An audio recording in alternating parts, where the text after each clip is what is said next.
Nunca abra um cofre de família sem estar preparado para o que pode encontrar lá dentro. Porque o que eu descobri não foi ouro, não foram joias, foi algo que mudou completamente tudo o que eu achava que sabia sobre a minha própria história. Meu nome é Rafael, tenho 34 anos e durante toda a minha vida eu achei que conhecia a história da minha família. Meus avós sempre foram pessoas simples, trabalhadores honestos que construíram tudo do zero. Pelo menos era isso que todos diziam. Mas em março deste ano, quando minha avó faleceu aos 89 anos, eu descobri que havia muito mais escondido do que qualquer um de nós poderia imaginar. Tudo começou 3 semanas depois do funeral. Eu estava ajudando meu pai a limpar a casa da minha avó, aquela casa antiga no interior onde ela morou por mais de 60 anos. Era um trabalho pesado, cheio de memórias e emoções. Cada cômodo tinha cheiro de passado, sabe? Aquele cheiro de móveis antigos, de livros velhos, de uma vida inteira guardada entre 4 paredes. Meu pai estava particularmente quieto naquele dia. Ele mexia nas coisas devagar, pegava objetos, olhava por alguns segundos e colocava de volta. Percebi que ele estava procurando alguma coisa específica, mas não quis perguntar. Deixei ele no próprio tempo. Foi no final da tarde, quando o sol já estava começando a se pôr e aquela luz laranja entrava pelas janelas empoeiradas, que meu pai me chamou para o quarto. Ele estava ajoelhado no chão, ao lado da cama da minha avó, e tinha acabado de puxar uma tábua solta do assoalho. Rafael, vem cá. Ele disse com uma voz estranha. Não era medo, não era empolgação. Era algo no meio do caminho, tipo uma mistura de curiosidade e receio. Quando me abaixei ao lado dele, vi o que tinha feito ele parar tudo o que estava fazendo. Ali, embaixo do assoalho, havia um cofre. Não era um cofre moderno, daqueles eletrônicos que você vê em filmes. Era um cofre antigo, de metal pesado, enferrujado nas bordas, com uma fechadura antiga que parecia ter décadas de idade. Você sabia que isso estava aqui? Perguntei para o meu pai. Ele balançou a cabeça. Nunca. Minha mãe nunca mencionou nada sobre um cofre. A gente tentou mover o cofre, mas aquela coisa era extremamente pesada. Devia pesar uns 50, 60 quilos pelo menos. Conseguimos arrastar até o meio do quarto e ali ficamos, os dois, olhando para aquele objeto que parecia ter saído de outro século. O problema era óbvio. A gente não tinha chave. E nem sequer sabia se minha avó tinha deixado alguma chave em algum lugar. Passamos as próximas 2 horas revirando a casa inteira. Procuramos em gavetas, em caixas, dentro de livros, atrás de quadros, nada. Nenhuma chave que parecesse servir naquele cofre. Já estava escurecendo quando meu pai teve uma ideia. Vamos levar para casa. Amanhã a gente pensa em como abrir. Carregar aquele cofre até o carro foi um desafio. A gente teve que pedir ajuda do vizinho da minha avó, seu João, um senhor de uns 70 anos que sempre foi amigo da família. Quando ele viu o cofre, os olhos dele brilharam de um jeito estranho. Onde vocês acharam isso? Ele perguntou com uma voz que tremia um pouco. Estava embaixo do assoalho do quarto dela, meu pai respondeu. Seu João ficou em silêncio por alguns segundos, olhando fixo para o cofre, depois balançou a cabeça devagar. Sua mãe era uma mulher de muitos segredos, seu Marcos. Sempre foi. Aquilo me deu arrepios. A forma como ele falou, o tom de voz dele, parecia que ele sabia de alguma coisa que a gente não sabia. Mas antes que eu pudesse perguntar qualquer coisa, ele já tinha virado as costas e voltado para a casa dele. Naquela noite, o cofre ficou na garagem da minha casa. Eu não consegui dormir direito. Ficava pensando no que poderia ter lá dentro. Dinheiro antigo, documentos, fotos, ou seria apenas um monte de coisas sem valor, objetos sentimentais que só faziam sentido para minha avó. No dia seguinte, chamei um chaveiro, um cara especializado em abrir cofres antigos. Ele chegou por volta das 10 da manhã, um senhor careca, com óculos grossos e uma maleta cheia de ferramentas que eu nunca tinha visto na vida. Levou quase 2 horas. O chaveiro tentou várias técnicas diferentes, usou algumas ferramentas que pareciam instrumentos de dentista, outras que pareciam ganchos de pesca. A cada 10 minutos ele parava, suava o fronte e dizia: mais um pouco, mais um pouco. Eu e meu pai ficamos ali o tempo todo, sentados em cadeiras velhas da garagem, sem falar nada, só observando. A tensão no ar era real.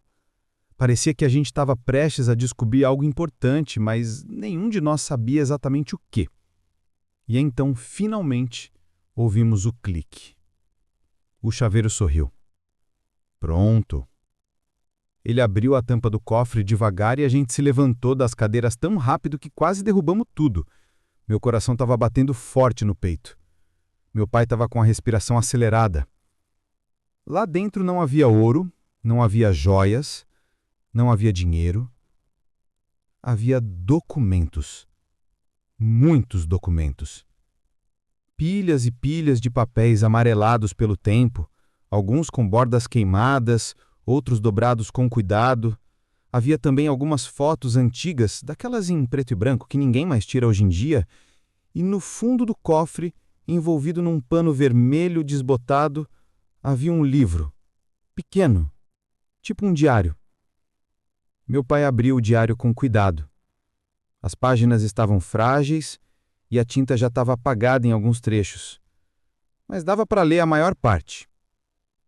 A primeira entrada era de 1948, logo depois que a minha avó chegou no Brasil.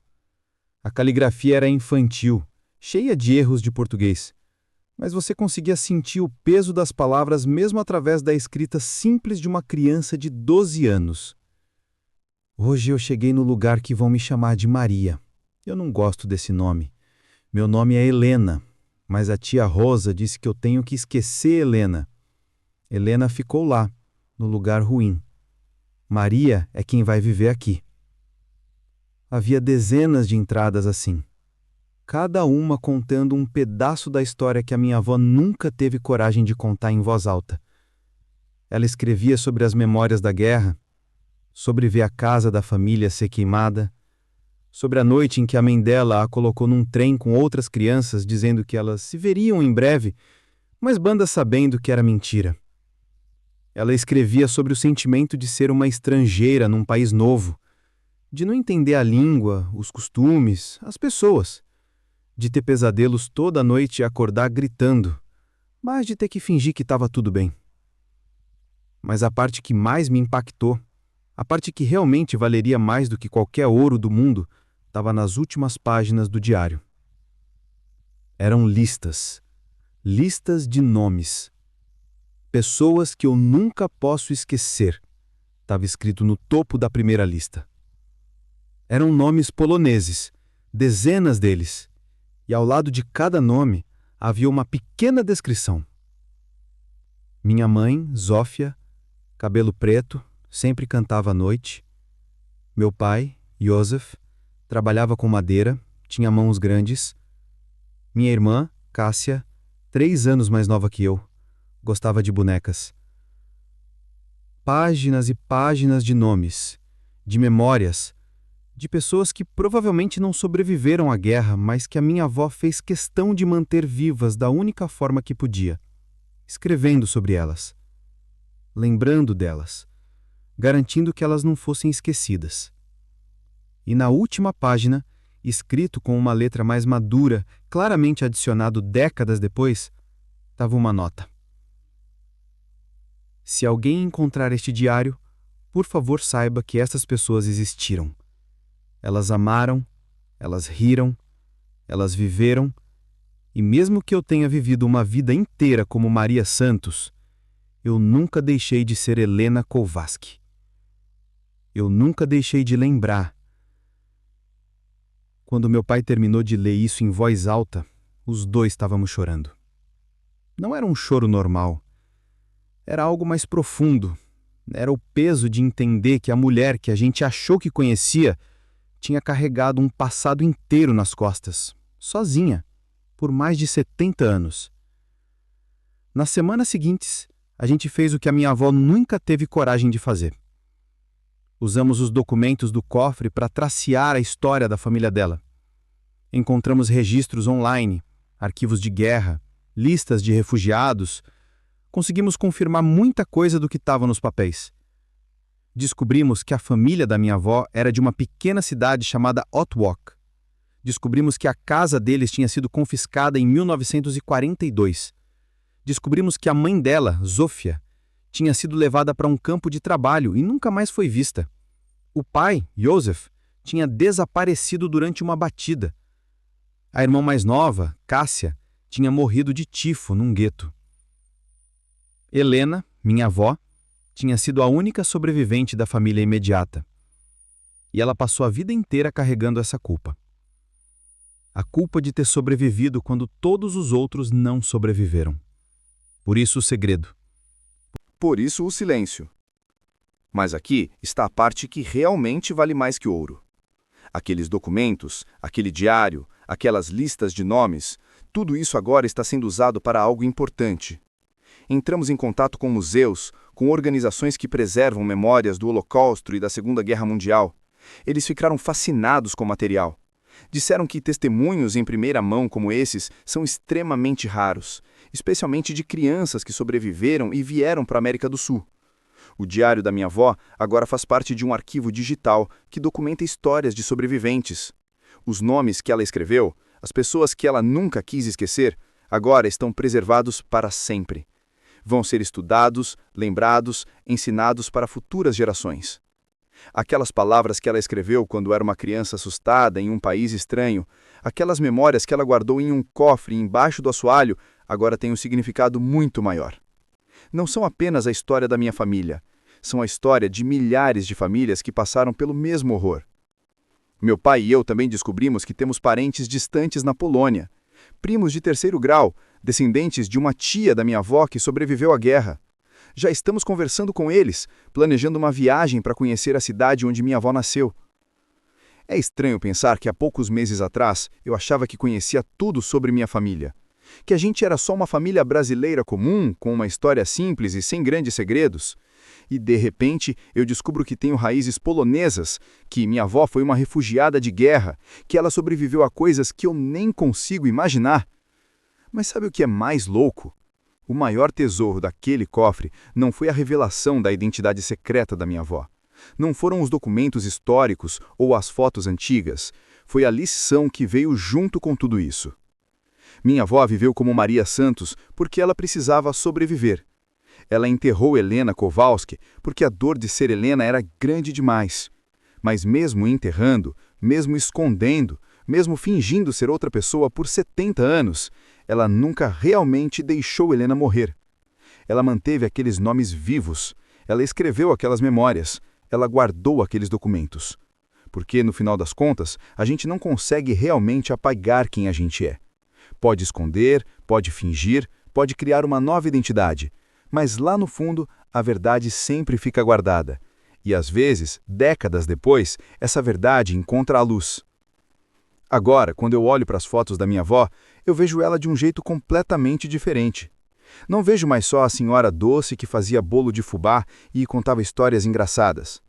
Eu vejo uma sobrevivente. Eu vejo alguém que perdeu absolutamente tudo antes de completar 10 anos de idade e, mesmo assim, conseguiu construir uma vida nova em um país estranho, criar uma família, ser feliz na medida do possível. E eu entendo agora por que ela nunca contou essa história. Porque algumas dores são grandes demais para colocar em palavras. Algumas histórias são pesadas demais para compartilhar. Ela carregou isso sozinha, para que a gente não tivesse que carregar. Mas agora que a história está fora do cofre, agora que a verdade está na luz, a gente tem a responsabilidade de honrar essa história. De manter viva não apenas a memória da minha avó, mas a memória de todos aqueles nomes que ela escreveu no diário. Zofia, Joseph, Cássia e dezenas de outros. Eles viveram, eles importaram, e graças a um cofre escondido embaixo de um assoalho, suas histórias não vão ser esquecidas. Se você ficou até aqui, se inscreve no canal.